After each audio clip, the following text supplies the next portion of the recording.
Okay, if we listen to me talk for an hour, this is going to be super boring. So please jump in with questions throughout. Like, let's actually make this just something interactive here and just seriously ask a question at any point during this. I built in time for that and everything. So you're not derailing anything at all. Cool. So we already kind of covered bio and everything like that.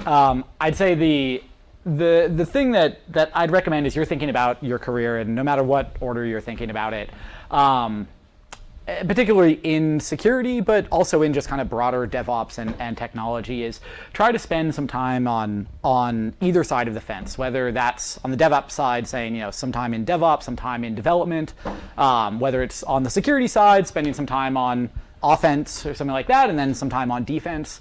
Getting that broader perspective is invaluable. Those are hands down the best people I have ever worked with in my career, are people that have either been developers that moved to security, been security people that moved to DevOps, like people that have moved around in different roles. You just get this amazing perspective. So I've been super lucky that I've been able to do that throughout my career, and started out doing like pen testing and security research and everything like that. Went over to Etsy after that, if you guys know the yarn website Etsy. But the cool thing about Etsy was that at the time, it was basically Etsy and Netflix that were pioneering what we're now calling DevOps and CI/CD and cloud and everything like that. So at the time, we were making this stuff up as we went along, right? And we were trying a bunch of things that completely would explode, and then we'd try something new, and that would explode too, and then we'd try something new, and that would actually work. I'm like, oh, okay, that's the pattern here. That's how you do this. And so I'm immensely grateful for the time I got to spend there, because it was really cool being there at the time when there was nothing you could Google, right? You could talk to a few friends at other companies and stuff like that, but for the most part, we were all figuring it out as we go. And then I left Etsy about 2.5 years ago with two of my former colleagues there, and we co-founded a company called Signal Sciences. That is not what this talk is about, but that we make a SaaS product now that our customers, they can drop us in and they can defend their web applications and their services. And it's all the kind of lessons learned out of Etsy. This talk, though, is really about being at the forefront of that shift. Like, this talk is the talk that I wish I could have given myself on day one at Etsy. It's get ready for, here's how you sidestep all the pain that you're about to have. And here's the lessons learned ahead of time on that. And I think that this is not just for security teams, but for DevOps teams. And I'm curious, how many folks here, have you done anything like with security before? Do you have kind of a blend of that? Raise your hand, anything with security.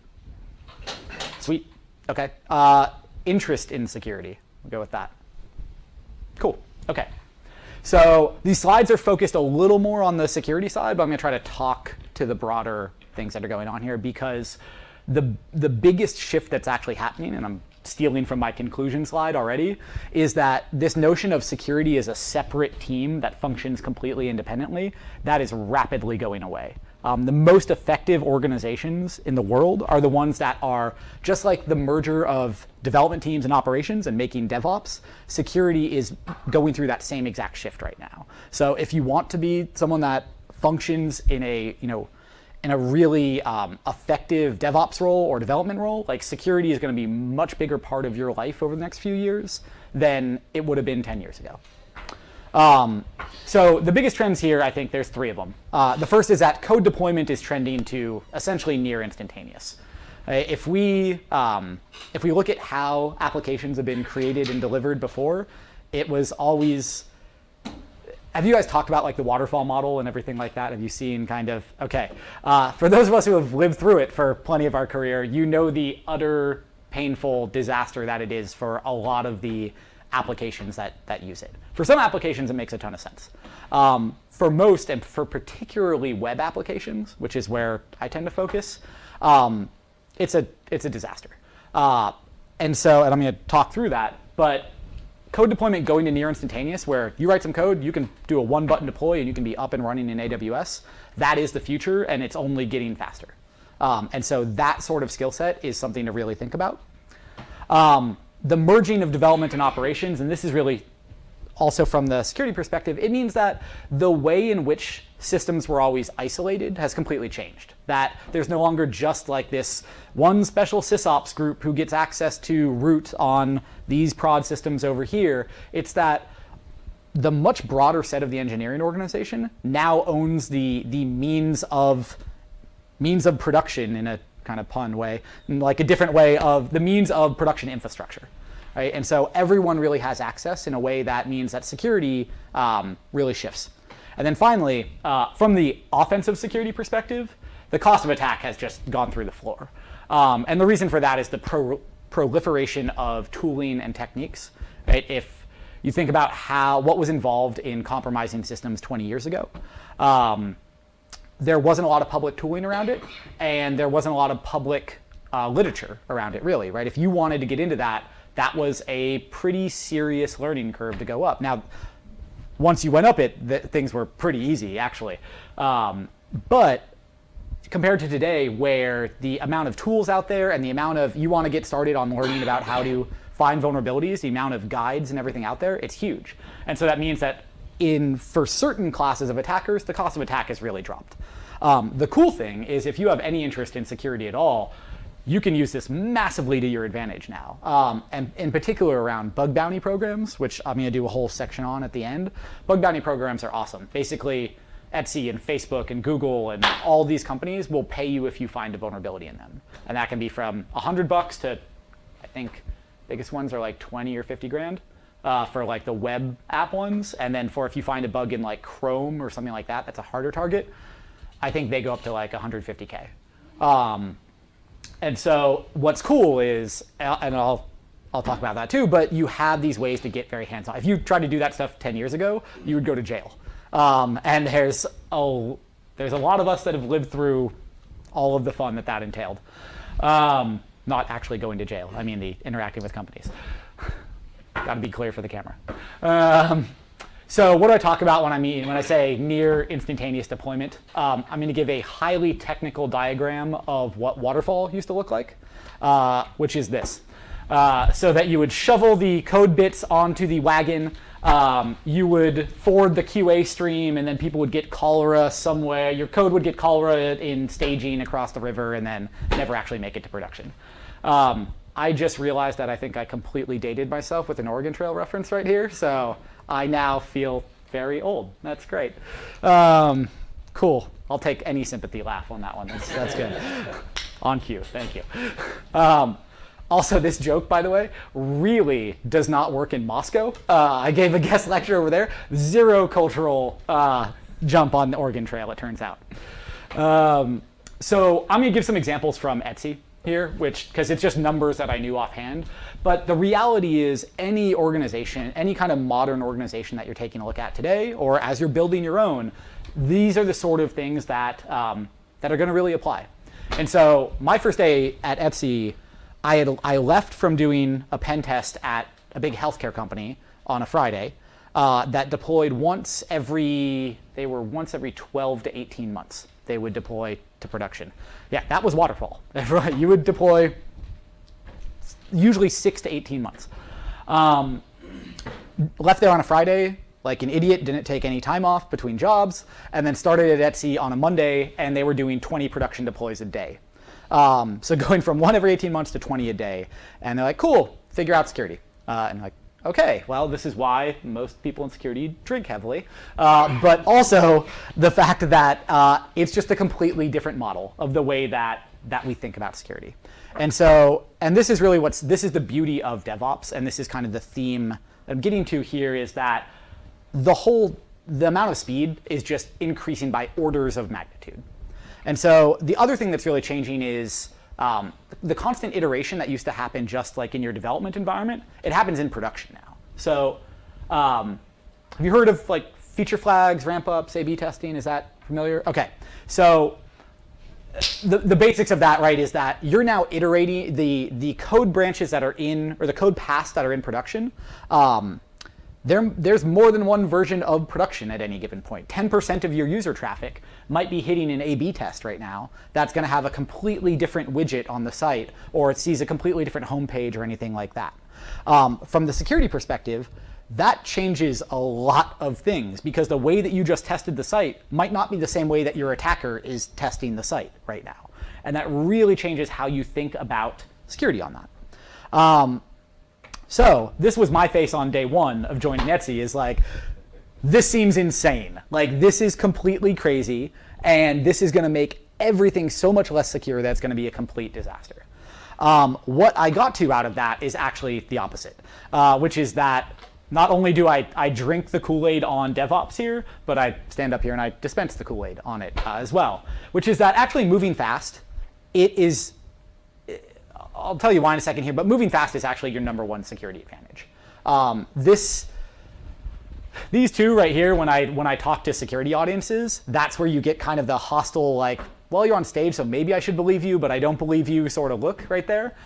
Because speed has always been the adversary of security in people's minds for the last 20 years. The reality is that's actually probably never been true.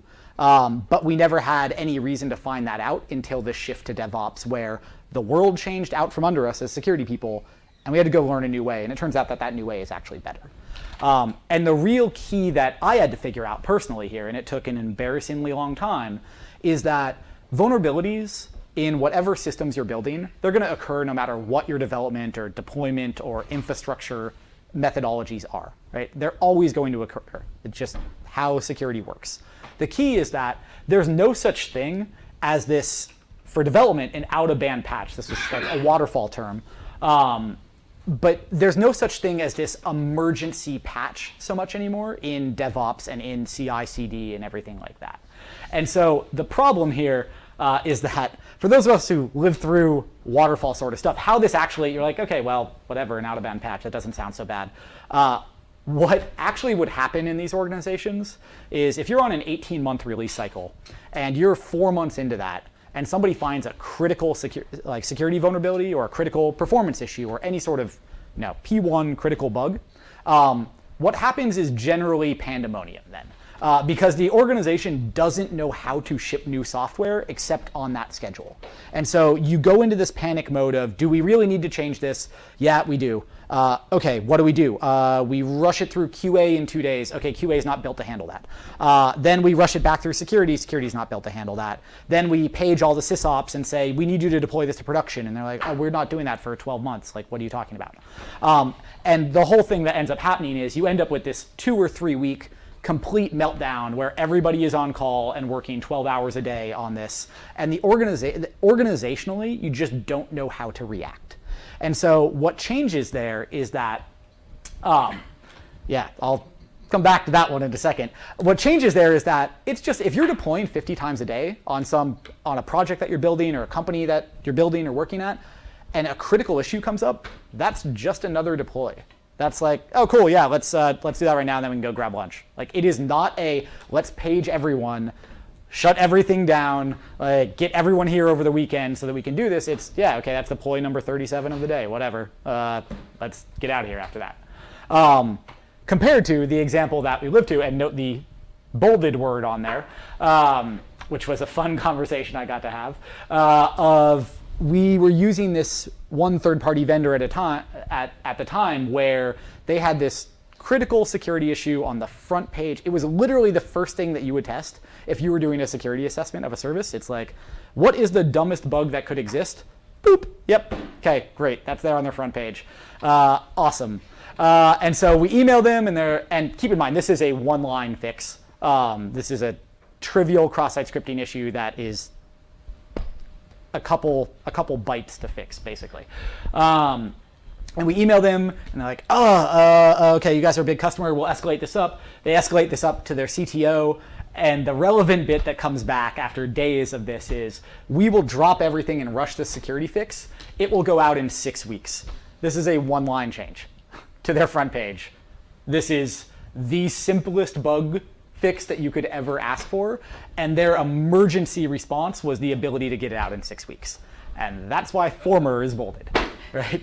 And the change here is that I think where this is relevant to a much broader audience is that the expectation here is becoming exactly what I'm talking about, is that you need to be able to handle security vulnerabilities fast and well, regardless of if security is in your job title. And thinking about the way in which you build systems, velocity and speed and those key attributes, those help you on the security side. So what makes it actually safe? So I talked about continuous deployment here. This applies to agile, continuous delivery, continuous deployment, whatever we kind of want to call it. The broader theme is just that we are building and deploying software faster. And in a word, it's visibility. It's the ability to have visibility and the ability to really monitor and have insight into the system and get feedback. So I'm going to talk about that for a second. So first is the way, I thought Oregon Trail dated me. This is really going to do it. So back in the 90s, in the ye olden times of that, the way in which you would do security, the way in which that you would show off that you'd hacked a company or something like that, it was not steal all the Bitcoin. It was you would go deface their website. Right? And you would go mess with their website and you'd go change, like you can go dig up old archives of like New York Times being defaced and like all these sites, the White House being defaced and CIA and everything like that. All that stuff getting defaced in the 90s. It was a different time. But the way in which you had visibility at the time as a defender was you would have your marketing site and you might be this is not photoshopped or made up, by the way, on the next slide. This is all actually, this was my favorite one that ever happened. And you had an airline in the 90s in Florida, and it was great, and everything was there. And then one day you'd come into the office, and your website would start to look like this. And I'm not in marketing, but I'm fairly certain that that's not generally what you want on your marketing page. It gets funnier the deeper you read in there, too. It's just amazing. So this was how we had visibility in the past. It was if our attackers told us that we'd been compromised, that's when we knew that we'd been compromised. That seems insane. And the way in which the way in which operations at the time, long before DevOps, just pure operations, the same principle there was that you would come in to work and you'd have a bunch of customers calling you up saying your site is down, and that's how you knew that you were down, right? And we've spent the last 20 years figuring out how to get deeper and deeper instrumentation and monitoring and metrics into a system to say, we want to know long before the site is down, we want to know performance is degrading, this box is CPU's on fire over here, like what's happening, right? And that's, you've seen all the rise of these sort of companies that, like Datadog in particular is awesome around that, and New Relic and performance and everything there, you know, Nagios on like the open source side. The whole point is understanding what's happening in the system before the end state of something going horribly wrong. So Etsy did a bunch of stuff on this as well, really early on. What I really liked most about this is that, and you can't tell it from this picture, but that this wasn't just in like one isolated portion facing two DevOps people and that was it. This was facing out into the entire engineering org and in a spot of the office where pretty much everybody walked by there. And so people would walk by, they could see the status of the system no matter what, and you'd be walking by and say, why is this graph suddenly orders of magnitude going up? Like, yeah, that's a good question. What is going on there? And you build better and better like alerting around that so you know what's happening. You know, in the top left, this is before it was a public company, so you could do this. You'd have like the amount of money flowing through the system and everything there. And when a new developer commits code and blows up the site and the money graph goes to zero, it's very easy to tell that something is horribly wrong. I get to make that joke because I've done that. And then you start to calculate how much money you just lost the business on that 6 minutes of downtime, and then you feel very bad. The key being that you have monitoring into the system, right? And I think that security is just starting to learn this lesson that DevOps had to learn over the last couple of years because of the profound shift there. And even DevOps can learn this lesson from other industries and other environments that had to go through the same thing, right? You can fly a plane without any instrumentation. It's just when things start going like that, you don't know if it's turbulence or the engine's on fire, right? And that's a problem. And so the monitoring and the visibility and the feedback loop of instrumentation into complex systems, that's key. That's the number one thing that I would think about in terms of why moving fast is actually safe. It's that you combine the ability to move fast with the ability to know what's actually happening in your environment. Like I said, these same lessons, they're slowly shifting to security. I'll give you an example, which is like, okay, which of these is a quicker way to spot an attack? Bunch of logs scrolling by, something like that, or the ability to actually see something completely spiking through the roof because you have monitoring in place, you know what's going on, and you can say, yeah, that doesn't look so good, does it? We should probably check that out. Right? And then you can build more and more proactive visibility and monitoring off of that. Yeah? One of the questions I always have is, I saw actually the monitoring thing you showed. I actually saw that in another context before, but the question is, which team or which part of the organization is responsible for creating this? Because it must be like a job on its own. Yeah. Because, yeah, it's awesome question. And I like that you went with building it instead of responsible for monitoring, for looking at it, because huge difference on that. On the building it side, you're going to have a mix of particular DevOps engineers or development engineers or security people, and use of commercial tools or stuff that you bake there. The reality is that you want the buy-in across teams. If this is just one isolated, siloed group that's only doing that, it's not going to be as effective because they're not going to know exactly what should be up on that page, right? The beauty of this is working across the engineering organization, engineering including development and DevOps and security and even business as well, and saying, okay, like, what are the things that are important to you? What can we be monitoring on that? And so, yeah, that might be a dedicated engineer, something who actually builds the particular piece, but the buy-in and the discussion has to be way larger than that. That really needs to come from the leadership level and really needs to be understood across the organization that this is what enables you to move fast. And the nice thing is that even on the technology side or on the business side, everyone wants to be moving faster, so it's very easy to align that mission. But yeah, does that answer? Cool. The other side of it is the who's responsible for monitoring it. That's everybody. Right? You have completely failed if you have a full-time person that just sits there and looks at those graphs and that's their only job. Like, that is catastrophic failure. Because this should be impactful to everyone across the organization. Yeah. So when you talk about continuous deployment, it's kind of easy to talk about it in referring to web applications, but how about when it comes to like desktop applications or even robots or software that runs on a plane? Can you still say the same thing? I'm a huge fan of continuous deployment, but if United was continuously deploying to my plane while I was on there, I think I would not be on that plane. Yeah, yeah, it's a great question, and that's why I should have called it out more explicitly. But so much of this talk and my own experience is through the lens of the web world. I think a lot of these principles are going to make their way to other more traditional waterfall shops, robotics, like embedded systems, really in general, what we're calling them IoT now, right? So like IoT and stuff like that. A lot of these principles are going to change, but for a lot of them, it's just going to become still, my view is that it's still going to be this more traditional kind of close to waterfall model, but on much shorter time frames. Right, so you still have the segments of it there because you're not gonna continuously deploy to a robot, right? But you might deploy more often than every 18 months, which would have been like the previous model there. So I think some of these principles make the jump and some don't. Web by far just becomes complete instantaneous deployment, and that's the I didn't know this at first, but the difference between continuous deployment and continuous delivery is that continuous deployment is the second that the code is ready, it goes out the door. Like you push deploy to prod because you just committed to the master branch or anything there. Continuous delivery is code's ready to go, the business decides when to deploy. And so I think for a lot of those more traditional waterfall systems, it heads more to continuous delivery, which is fast, frequent changes, but they only get made when the business is ready. Does that make sense? Cool. Other questions, please. Keep them going. Yeah.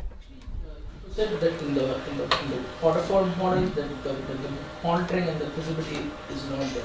So suppose if the operations team actually needs these kind of monitoring and these systems inside the waterfall model, will it address all these issues over there? Yeah, so will it, if you could just take these same monitoring things and apply them to waterfall, would it be effective? Is that kind of your question? That's a really interesting question, because I'm going to give a fuzzy answer there. I'm going to say like yes, but no, because it was kind of the reason none of that stuff was there in waterfall was also just the maturity that we were at in technology in general at the time, right? And in software engineering, right? This is a extraordinarily young field when you look at other sciences and engineering. And we are learning so much every year in this field that, would we have gotten to this point if we had just stayed in waterfall? Probably, because we need to get to this point. And if you are stuck in a waterfall sort of environment, should you be trying to figure out how to bring these sort of capabilities there? Absolutely. So I don't think you have to be like the most hipster internet company, continuous deployment to make use of this sort of stuff. It's quite the opposite. This is useful across the board.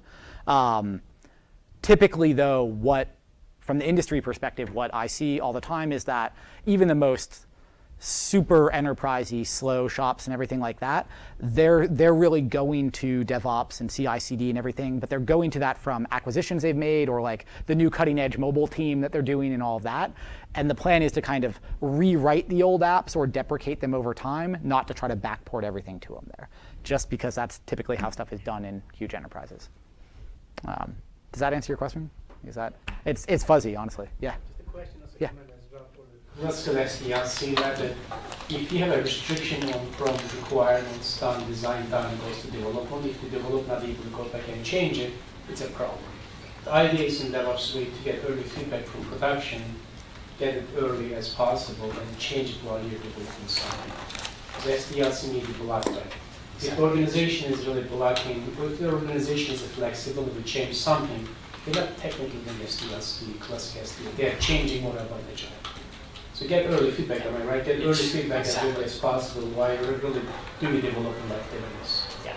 Part of continuous integration, continuous development. Yeah, that was the disaster of waterfall for web shops in particular, is that, yeah, you go release, and then, actually, you probably should have changed this one thing. Well, in 18 months, you get to.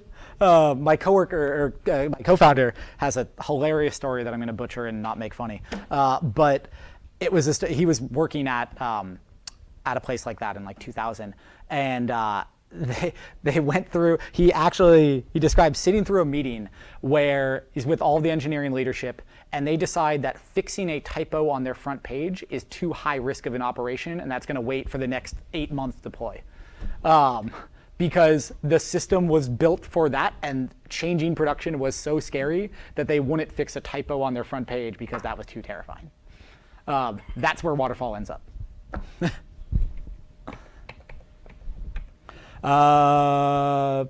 Yeah, so the real lesson here, and this is where I kind of turned your question on the other side, is to make this point, is that the DevOps info, just monitoring and insight into the system, the biggest lesson learned that I hope you take away out of that is that it can't be for an isolated team. It has to be for everyone. The more that you share this information across the organization, the better it is for everyone. That was huge. Please. Yeah, so how do you decide what to monitor? That's the hard part. That's the part that gets completely organizationally unique. Because that's very much the key question, right? Is that you get this sort of monitoring in place, and then you find out, okay, well, during this last incident that we had, we looked at these 5 graphs, and then you had 3 incidents, and it turns out every time you're looking at these 5 graphs, let's roll those up onto one that goes on the main page. We're always, whenever we walk by, we ask this question, okay, these 4 graphs over here would actually answer that. Let's roll those up, put them on the main page. I don't think there's a magic answer across organizations to that, other than from the most high level, which is have multiple facets represented up on whatever your highest level view is. So business metrics, operational metrics for the your server infrastructure or your server layer there, your application level, your security level, and have those rolled up all in one way, because the problems you can start to solve with that get really awesome, because you can start to say, hey, why are checkouts going through the roof right now, but we're not seeing really more traffic than normal, and the servers aren't on fire, and what's going on? And then on your security graphs, things are going nuts about false registrations, and people are running 10,000 fake credit cards through you right now, right? And so as you have I can answer through the lens of my own experience, which is security, but having security and business metrics and operational metrics and application metrics all on the same page,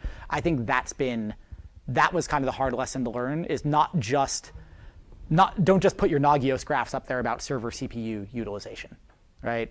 You want much broader organizational context. Now, what the individual pieces of that context are, that's organization dependent, for sure. But does that answer your question?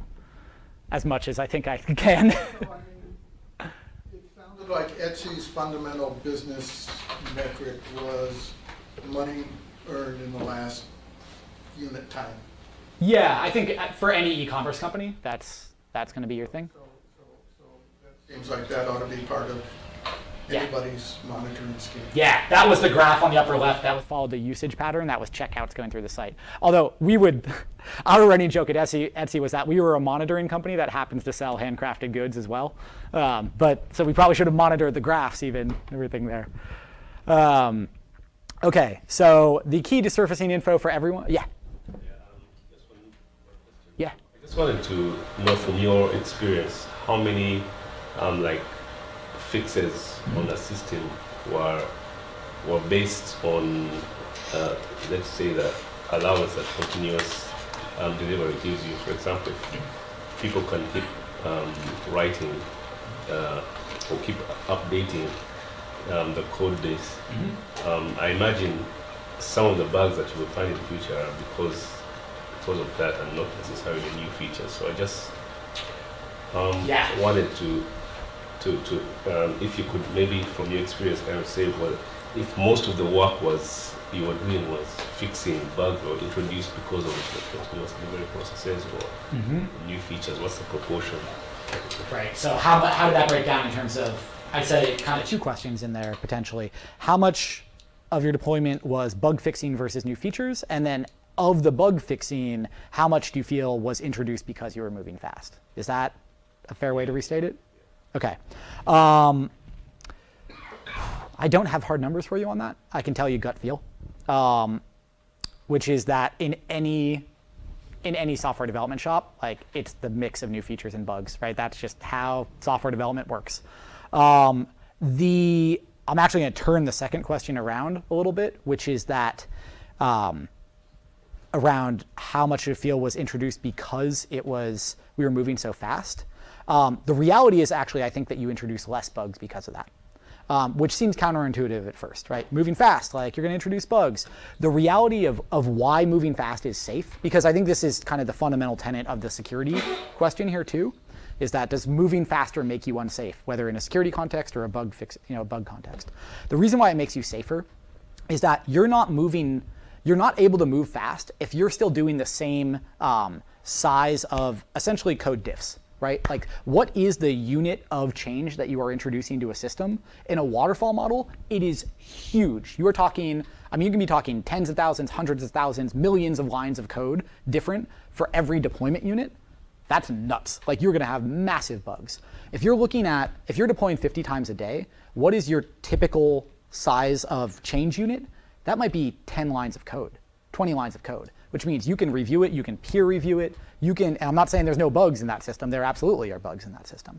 But what you're doing is, our CTO at the time expressed it really well, Kellen, is you're trying to take the risk out of the system.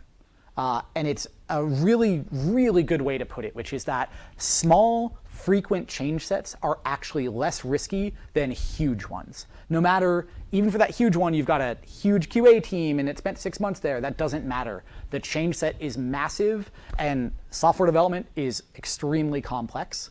And so the smaller you can make your change sets and the more frequent, it means that you can get to the point where the most panicked term you can probably hear in a waterfall deployment is roll back, right? Undo, hit the emergency undo button.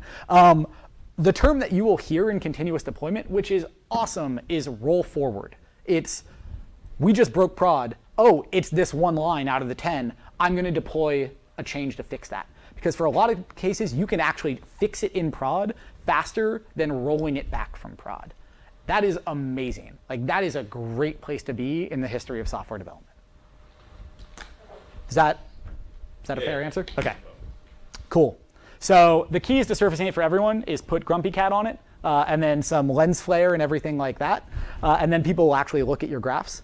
The real key to this one is that, and I hit this point already, but I want to restate it as well, is that we did not put this graph where 2 security people could see it. This was outward facing into the organization so that whenever people were walking by, we'd get questions like, oh, what's that? Like, oh, that's somebody attacking the feature that you were just working on. That's somebody actually attacking that portion of the site right then. Like, wait, seriously? Like, yep. Like, we're not making this stuff up in security. Like this, you're actually seeing attacks like this all the time. And surfacing that info out there really becomes a game changer. Yeah. Your point is bringing the security feedback to developer level, right? Exactly.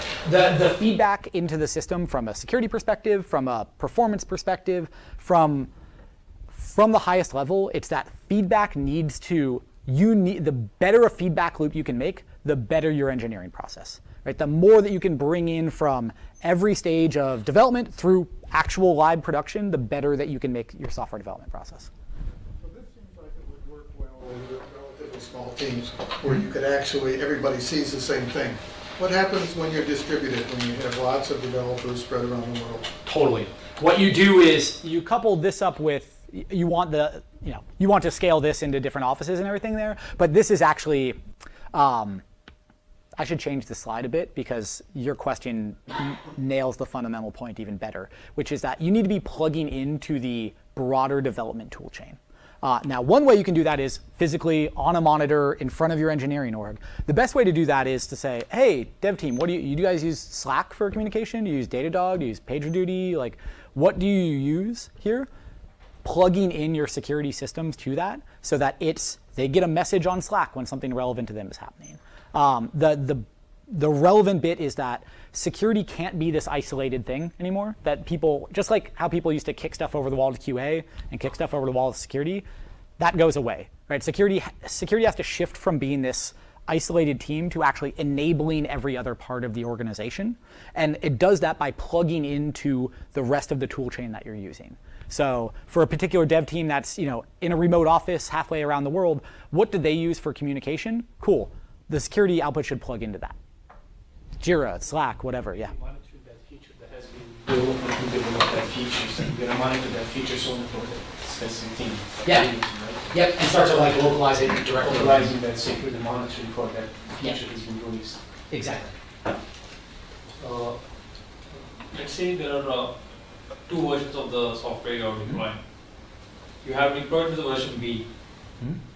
Version A is the earlier version. You have deployed the version B. Now you can see the attacks on the system. You have rolled back to the version A. Still you can see the attacks of the system. That means how fast you deploy or not depends on when the attacker attacks your system. So in that case, is it version A or version B or version C or version D? If he's attacking your system and your methodology is wrong on which you are building your system, then this doesn't work right. So you're saying how I'm kind of mapping that is to take familiar with blue-green deploys? Is that like a term? Just mention okay, the number of attacks are going up in this case. Yeah. So we need to either roll back or roll forward. Potentially. I think maybe what he's getting at is that it's possible the number of attacks is independent of maybe a recent change that you've made or are about to make, and how do you decouple the changes that you're making from like attacks? Let me phrase it a different way. How do you drill down into that spike? Yeah. So I think the answer is in the question. You need the ability to drill down into that spike and see exactly what's being attacked and everything there. I'd say that it's much more about. How will DevOps help me to do that? Like only the way you have built your system, you architected your system for security and you applied some tactics for that security aspects. Now if you want to change your security aspects and you have made some trade-off between performance and security and some other issues, then you need to change your entire architecture and redesign it, right? Okay. So you're saying you introduced like a fundamental security issue into a version of your app. Sorry, I don't think I'm fully getting the question, is the problem. Let's say your system is working perfectly. Yep. And I have attacked your system now. Okay. So you can see some monitoring systems showing some results that I have attacked your system. In your architecture, you have made some trade-offs between security, performance, availability, usability, and other stuff. Okay. Now, the tactics that you have applied for security, thinking of the trade-offs, might change. Sure. Yeah. So your system changes completely. It might change. So Yeah, I think you're conflating two different things. One is, how do you understand what the cause of the anomaly is? And then the other is, what do you do to fix it? Yeah. So, And there's nothing in the monitoring that will necessarily tell you what to do to fix it. yeah. Right. This is to prevent your page now having the flaming jet going down because you had no idea that you were being attacked in the first place. That's where most organizations are today, right? You can pick pretty much any organization on the planet today. They have no idea where they're actually being attacked, right? And so in the scenario you're describing there, it's like, well, we just got completely breached and lost all of our user data. Yeah, we probably had some fundamental flaw there. Boy, it would have been nice if we had known about that before the database walked out the door, right? And so my thesis here in the monitoring section is we need to do a much better job of that as an industry, of having monitoring in place so that we know what's actually going on, and we can use that, to your point, of feedback earlier and earlier in the cycle. So for the next design meeting that we're doing in terms of architecture, we can say, actually, we see a bunch of attacks over here. That trade-off that we made before because we thought nobody would use that part of the site, actually, we need to go focus on security for that bit, right? It informs everything else that you're doing there. Does that make sense? Yeah. Cool. How DevOps is helping? That's the next question. Yeah. How DevOps is helping for that? Yeah, it shortens your feedback cycles, I'd say. You have the ability to have much shorter feedback cycles now. Now, to do that, you have to know what's actually happening in the system, right? Shorter feedback cycles mean nothing if you're just going to, every 2 weeks, do a Scrum meeting, but not actually see how anything's being used or being attacked. The way in which that's, I thought, was always put very well is don't treat security as a binary event. And what Nick meant by this is, for most organizations, it's either not breached or you're on the front page of the Wall Street Journal. Either your marketing site is fine or the plane is on fire. The reality is you're always somewhere in between. It's just like operational issues with the site being down or servers being overloaded or anything like that. It's not just site is 100% functional and all of your infrastructure is down. It's a bunch of area in between, and actually database usage is creeping up and we're going to have a problem in 3 weeks and everything like that. It's understanding that security is the same sort of mindset. Okay, probably the last section that we're going to get to here is just around the culture of thinking of security in your organization. So the way in which security has always functioned has been, in the shift to continuous deployment, right? It shifts because you're removing all these organizational blockers, like going to QA for 6 months and then coming back and everything there. It's that you give development the ability to do their own testing, and so you remove that blocker of QA. If security continues to function the way that it has for the last 20 years, which is as this blocker, it means it just gets routed around, right? If I don't have to talk to those jerks in security anymore, and I can just push a button and deploy to prod, and they're going to yell at me every time I talk to them, I'm just going to push the button and deploy to prod, and they can figure their own stuff out. I don't care. And so the shift for security is it goes from this organizational blocker that the rest of the organization would kick things over the fence to security completely shifts and instead tries to make all of the teams security self-sufficient and give them the tooling and the expertise they need to be able to really be secure by default and build in security to the way in which they're building and deploying infrastructure or code. I'm going to give you some lessons learned out of that, of like, I think 6 of these things. But the way to think about security, and the reason I'm still going to go through this one is I think that even if you're not going into security, if you're going into any facet of technology, hopefully you're all going to end up in really awesome leadership positions and everything like that, and security reports somewhere. And this is the effective way to think about having security in your organization. This sounds super dumb. There is a reason why it is number 1 on my list of things I wish I could have told myself on day 1, which is that security, and just like DevOps and just like other facets of technology, there's always been jerks in there, right? And especially in security of like, no, you're doing it wrong, no, wrong. Like, that is so toxic to the way in which a actually effective security team operates, that if you find yourself faced at some point in your career with the choice of, okay, there's this person and they're technically really good, but they just are a complete jerk to people, but it's fine, I'll handle their emails for them and keep them away, and they'll just code and I'll run interference for them there. It is a huge trap. Do not fall into that trap. Hiring for people that can work with your organization is so key. And being able to, the other side of that is being able to make realistic trade-offs. So security in particular, I think has been extremely guilty of this for a very long time, which is that if it's not perfect, like, we can't ship it.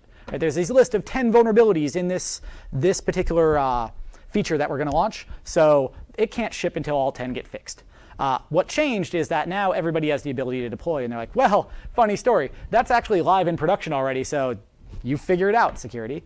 The way in which you actually build an effective approach there is you make the realistic trade-offs. You can say, okay, of these 10, here's the 2 that actually matter. And this is what you should be asking of security teams. It's like, cool, if we can, of those 10, if we can agree to ship when we fix these 3, then we'll commit to fixing the other remaining 7 over the next month. Would that be acceptable? Right? And that, making those sort of trade-offs, it's what allows you to both build trust between security and the rest of the organization, and it allows people to move fast. And so it really, both sides win out of that, even though both sides think they're going to lose at first. Thinking about security does this. Security is super guilty of this, but so are plenty of facets of engineering. It's that, don't talk about this in like super security jargon and say like, oh, this is a input validation issue that leads to a SQL injection, that blah, blah, blah, blah, blah, blah, blah. Like, this bug allows an attacker to steal all of our users' sensitive data. Like, start with that. Start with what the impact actually is and go from there. Security tends to get lost in its own terms, and it doesn't help anybody. Reward communication. This is super dumb, super effective. One of the best things we did was we printed up t-shirts that you could only get if you talked to the security team. And so then somebody would reach out to the security team and say like, hey, can you do a review of this feature? And we're like, absolutely. We did a review and we gave them some cool bugs, and like, awesome, all right, we fixed those, we're shipping. Like, cool. And then they'd wear that t-shirt the next day, and every single time we would get a flood of people that worked near them in whatever office they were in, pinging us and be like, hey, I saw this security t-shirt, like, how can I get one of those? We're like, we are glad you asked. You can come talk to us. And they're like, okay.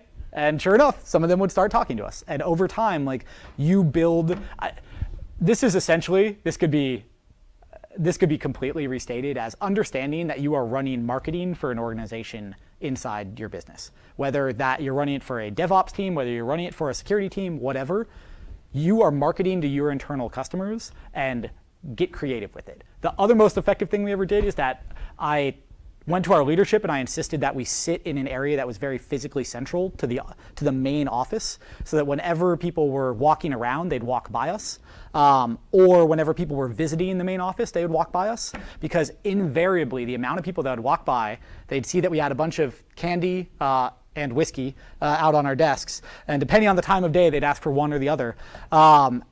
It would invariably go like, oh yeah, can I get some of that? And then, you know, actually, while I'm here, there's this thing that we've been thinking about, like success. Like, all of that budget was the best budget I ever spent right there.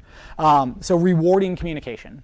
How do you, kind of along those lines, is there anything like bug bounties like internally? Like how does that work? You know, I was just debating Which- if I was going to tell that story or not. Yeah. Yep. which I could see being slightly like a conflict of interest. Like if I Yeah. introduce this bug and then I fix it, I'm a hero. Like Yeah. bug bounty, like, Yeah, so what we did, I'll tell a slightly different story than that one. Yeah, bug bounties are, I don't know of any organization that does like their external bounty also applies to internal folks because exactly that sort of conflict. I don't think anybody would ever actually take advantage of that, but nobody does it just because it's such a clear conflict of interest.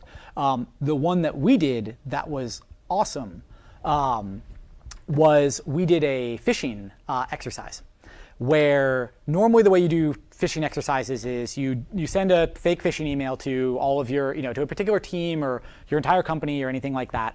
And then you record everybody who falls for it and you send them to a security re-education camp where they have to go sit there for like 2 days and read some training and all that. It's awful.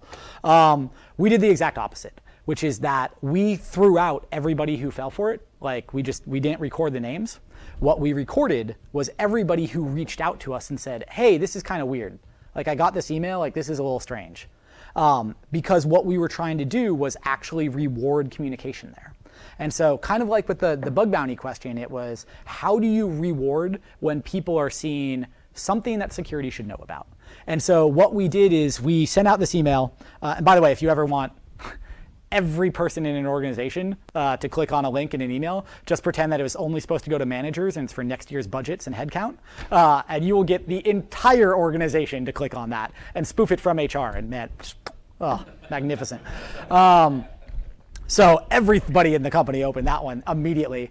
Conveniently, the entire security team happened to be on a coffee break during that time, and we were going to let the exercise run for like 30 minutes or something, but there's some awesome engineers who started like pulling whois records and pulling apart all of like everything that was going on for this domain and everything. And they're like, okay, nobody click on this. And then like it started becoming company-wide emails about that. We're like, okay, we need to shut it down because we're derailing the entire company right now. So we sent a follow-up like, yeah, it was us testing. Like there's going to be a full debrief in a minute. But for right now, everybody, don't worry about it. If you entered your password, like we didn't record it, but you should change your password anyway. Like it's fine. No one's getting in trouble. And then we'll send the follow-up. So we then sent the follow-up and we said, everybody who reported this to us is getting an Etsy gift card. And we rewarded the communication there, and it led to like really fascinating things that I never would have predicted. One in particular was an employee who detected it as phishing, stood up and told all of their peers, like in their physical like desk pod area, hey, don't click that link that you guys just saw. That's totally phishing. And then sat back down and went back to work. And didn't email us or didn't email anybody else around or anything like that. And that one in particular completely blew my mind. Because then when we sent out the email, we got this whole flood of people saying, oh, I knew that was phishing, so I didn't click on it. Like, where's my reward? I'm like, it doesn't matter because what we're trying to incentivize here is reach out, see something, say something. Like, it's that simple. And it really, then the next times that we did anything, it was a completely different level of participation, including one of my favorite engineers who would just hit forward on every spam email that they got directly to security and be like, do I get a reward? Like, no, that's not how this works, but thank you. So final two, this I think is critical to security teams, less so to the broader engineering org, is that taking the false positive hit yourself. Security's been terrible about this for 20 years, which is that they'll run huge static analysis scans and stuff like that and then ship to the DevOps team or to the development team, like, here's a 20,000 page report, like, you figure it out. Like, no. What people's rational response to that is filter all emails from security that contain attachments and send them to spam. Because that's the actual rational response to somebody sending you a 20,000 page report. Security to be effective has to only be able to send real issues to folks and take the hit themselves. And then finally, the way in which you actually scale, and this is not specific to security, the way in which you scale whatever it is that you are trying to do well, whether that's DevOps infrastructure, whether that's writing good code, anything there, is building relationships with the other team leads. And that does not mean the reason I said lead and not manager or director or anything like that, it's not necessarily the senior most person on that team. In a lot of cases, it's not. You go find out who are like the influential people or loud voices even sometimes in a particular team, and that's where you go build relationships with, because I'll give you the example from security, but this applies to everything else. The moment somebody new joins that team and they do something, like they go to push to production for the first time or something like that, or they go to release their first big feature or something, and the influential person on the team says, hey, what did security say about that? And they're like, why would you talk to security? They're terrible. They just get in the way. And you're like, no. They actually have candy and whiskey here, and they'll give you T-shirts and stuff. Like, it's all good. It means you have just influenced somebody that you did not have to speak with directly. If you have to train everybody in your engineering org on security or on safe deployment practices from a DevOps pipeline side or anything like that, you've totally failed. You will never scale. That won't even scale at small organizations. If you can scale via key influential people who like pass that knowledge on inside the organization, that's how you can actually win. So tragically, we are not able to go through the Corgi bug bounty section, but I can talk about bounties and everything. But for now, anyway, I'm going to not know how to use PowerPoint, apparently. And yeah, say thank you. Big build up there for nothing. We have a couple more minutes. Any other questions that you guys have? Please. So actually, track where security intervenes in the cycle of the company. I'm missing something which is sometimes when you're in the first phases of new projects, for example, when you're defining architecture or creating a framework or something, is that happening in this context? Very much so. That is not a. That is actually the talk that I just gave in DC last week talks about kind of that piece and everything. That was just this is meant to be like a 40-minute slide deck or so, and you cut tons of stuff for that. Security absolutely needs to be involved early on, and the earlier involved, the better. The trade-off there is that security has always tended to show up and freak out about stuff and say like, no, you can't do this. And then like they don't get invited to those meetings anymore. That's what actually, people are like, okay, cool, yeah, great, uninvite, like as fast as possible. That's a hard one to build from the security side of building that trust to be invited. Security should absolutely be there. And that's where I would say, if you're coming from a DevOps side or a development side or anything there, inviting security and saying like, hey, we'd like you to be involved. We're still shipping. So work with us on how we can make things safer. But the expectation here is that you're not going to show up and shout no and derail what we're doing. And so like that's the given constraint.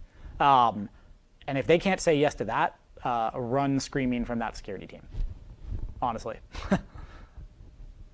Please. Security review must be part of the process as such. Yeah, it's at the process changes. It has been part of the process in Waterfall. It was carved out for that 6 weeks, so they go through security and everything. When you're going to modern sort of DevOps deployment, everything like that, it becomes much more, in a way, optional.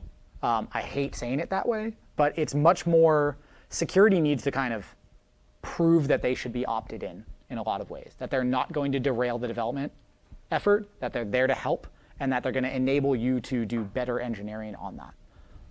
That involves buy-in from the CIO or CTO. So do you think the CIO will approve such kind of a movement? Because I've seen a lot of deployments. So one thing that CIOs worry is the more you deploy in a particular period of time, so that's a worry for them. So it means that you're not going through the process of maybe you're not producing quality as such. So you said continuous deployment, it helps for fast deployment, but it also increases the number of deployments in a particular period of time. So from a process perspective, from a top level perspective, do you think that's a bad thing? No, I think that what you get out of there is that security has to adapt to that. I think that if security keeps doing the same mindset it's done for the last 20 years, it fails in that world. And that's where it will just get completely bypassed. Even if it's mandated from the CIO, like it was in the same way that it was mandated from the CIO that you go through IT to requisition servers and they get back to you in 13 months with a crappy box that doesn't even run anything, or you can go to Amazon, put your card in. Like, which of those won? Right? AWS won because it enabled you to move faster. Security needs to take a long, hard look at that lesson. And it's only the most legacy orgs that I talk to that still think that security can be this mandated everyone's going to talk to them, they can't get bypassed, like they are in for a real hard wake up real soon. What the most forward-thinking orgs that I see, security is focused really hard on enabling the teams to do things secure by default and being there as a resource for them so that the teams want to talk to security there. That it's not, it doesn't have to be a CIO mandate. That security helps their process actually move better. Please. Yeah, so could you keep that up a level and just talk about the kind of reviews that happen in a continuous deployment environment? Design reviews, code reviews. Yeah. Trying to figure out how to make that in just a couple minutes, but yes, that's, I'll send it out as a link afterwards. That's the talk I just gave, is exactly that question. So an hour into 2 minutes is that a lot of the core components of what we've thought about, like the security SDLC, they don't go away, they just change, and they optimize for speed and for not being blockers there. So design reviews still happen. Static analysis still happens. It just, I think you really change the way in which you do it. Code scanning and stuff like that shifts pretty significantly, but still happens. I think the rise of monitoring and visibility and feedback loops, like that is a game changer. The real rise of understanding what is happening in production for your application from a security perspective and using that to feed back into everything else that you're doing, that is something that we've done a pretty poor job of on the security side for most of our time. And that's really the rise that I'm really passionate about. I should hope I'm passionate about it. That's what my company does. So you'd hope. But that was the real lesson learned out of Etsy, was that. So I'm sorry, that's honestly, I think that's a duck at, like I'm ducking out of your question a little bit there, but it's because I will not shut up and I will keep talking for an hour on that question. Next year to get All right. Awesome. There's still one small aspect, which is we talked about roll forward, but there's actually a small interval of time where you know there's vulnerability and it's out there and you need some time to fix, even if it's a. So what happens there in that, like, if let's say it's a critical thing, it's something really bad. Totally. What happens, like, in the meantime, until you figure out what you're going to roll forward to? Yeah. What happens there? You tend to, depending on the actual situation, you tend to try to put another defense in place to like block the actual exploitation of that, or you set your monitoring to alert on anybody attacking that particular thing. The point is you now know, right? For almost everyone this is crazy to say, but for most organizations on the planet today, they have no idea. They have no idea, right? Like the way in which they know that is that they ran some code scanning thing, said, here's a big list of defects, you fix the criticals, you YOLO the mediums and the lows, and then you have no idea if anyone's actually exploiting them until it's all over. So the first piece is to get the monitoring in place so you know, and then you can decide your reaction then as you want, right? As you want to roll forward, great, like that fix is coming soon. In the meantime, like let's block anything that looks like this, or let's just alert if somebody finds it. So security team has actually like means of action in infrastructure, in platform, and everything. And ideally, not just the security team. That the development teams have that same monitoring, that same capability as well. That's how you achieve scale. That's how you achieve scale and velocity, is you bring those capabilities to the rest of the organization. Cool. Thank you again. That was very minimal heckling.